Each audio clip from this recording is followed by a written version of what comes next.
So it's been a little bit over 2 months since Figma announced and launched their new interface. I've been using it and I can definitely say it took me some time to get used to it. I wanted to come here and share this video where I'll walk you through specifically on the changes that were made and also giving you my take on the experience using this new interface. As I'll be giving my opinion, make sure to let me know yours in the comments as well. How are you feeling about it? Do you like it? Do you hate it? In the meantime, let's just jump to Figma. If you logged into Figma a couple of months ago, this was what you're going to see. So most of the action menus here at the top, you would see the name of the file. That would disappear depending on the things you would select. You would have this very comprehensive thingy here on the side, and that would be pretty much it.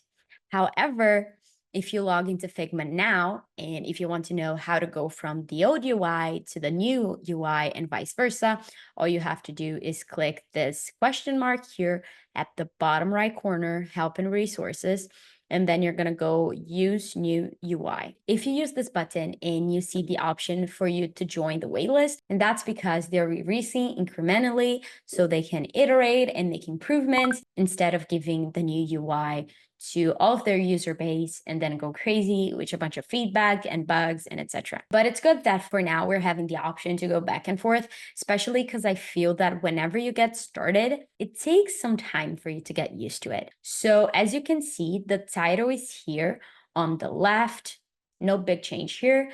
However, you get this menu here, exact same things. You can see your pages, you can see your layers. Things go different if you click this button here.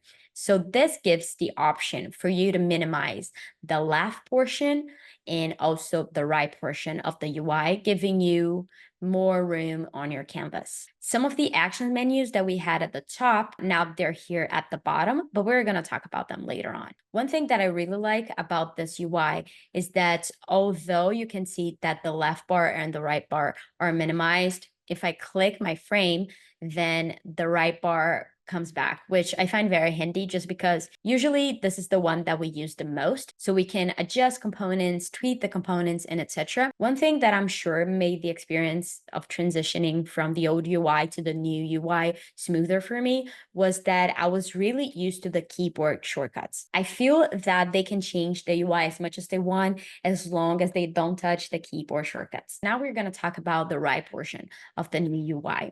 So you're going to notice that some of the things they were moved around, they were rearranged. And that was because they wanted to keep things that were going to be used in the same context closer together. So the position of the frame on the Figma file was always here at the top near the alignment buttons that we have. And so the sizes, the height and width was always closer together. That was something that whenever we applied auto layout, for example, we would have those things in different categories, which indeed was a little bit weird, but now they went ahead and they adjusted it. It's closer together, which is good. One thing that I personally don't like, and I understand that especially in the beginning, it's going to take like the user some time to get used to it and etc., was that I found that many things with the goal like to reduce, I feel that increased the cognitive load for the user a little bit, because unless you know where things were in the past or you're already familiar with some of the icons and etc., I just feel that it's not that easy for someone getting started with Figma like right away. They ended up relying like a lot of icons which were redesigned. About the icons, I feel that from a visual perspective it was very well done, but I feel that in this attempt like to make all the icons flat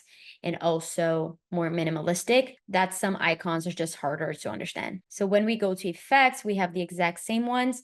We got new icons for those, which in case you're not sure what they mean, all you have to do is hover over the icon and you're going to get like a tooltip telling you what it is. Layout grid that used to be here close to auto layout before is now here at the bottom. I see this as a good decision because it was not something that we use very much. And then export is just like we had previously. But we got to talk about this tiny little thing here at the bottom. So it's handy for them to be here at the top.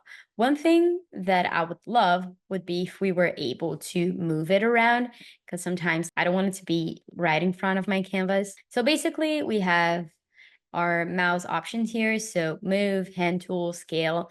For scale, Yeah, I've always used the K shortcut. It's just easier. Then we have the region tools. So we have frame, then we have section and slice.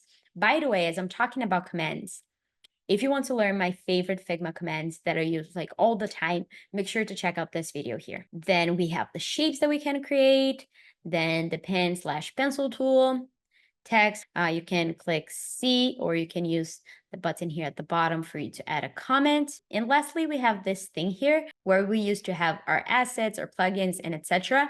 But now we have a lot of things going on here. Where we have this action menu, it's actually going to change depending if you have like something selected or not.